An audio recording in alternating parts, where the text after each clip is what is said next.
kutoka Tabata Matumbi umejizima data. Ndugu yangu nimekufuata. Mama Roda uliponena kama chizi.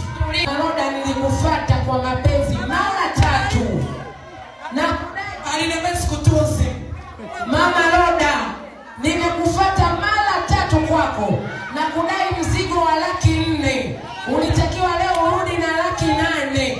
Mama Roda, Matumbi yani leo nalala Matumbi, asubuhi Mama Roda mzigo wangu niletee. Yani kama wewe wewe bwana. Mzigo wangu hujarudi na njia tosali kwako, friji na beba, nyumbani kwako TV na beba, friji na beba, showcase na beba, mzigo wangu na utakasa kwa nini unashiochizi na tunaenda na Keli kabisa. Tunaenda na Keli.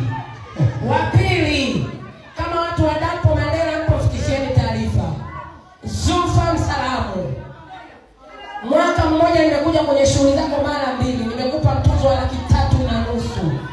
Ulitakiwa urudi na 700,000. Huna ungetakiwa kurudishia mzigo wangu 400,000 hapa leo. Umejizima data. Juzi nimekutana na wewe unajiliza kama msenge. Kilio chako umenichulia kwa mamako na taka hela yangu. Yaani ungekuwa wewe usingefurahi usingerizikana yangu na itaka. Jamila Pambe kutoka Temeke. Jamila Pambe kutoka Temeke. Jamila Pambe kutoka Temeke. Najua dada yangu na matatizo, umeniambia sijakataa. Unauguza dada yako, lakini wakati mimi nakuletea mzigo nilikuwa na matatizo ya kodi na matatizo yangu nyumbani, nikajizima data. Nimehama Tabata nikahamia Temeke kwa ajili ya shughuli yako. Nyoshi Saidi ulikuwepo. Na alikuwa amefiwa na Nyoshi Shahidi. Nyoshi ulikuwepo wakati nampa mzigo Jamila Pambe. Dada yangu ile nimeniuma.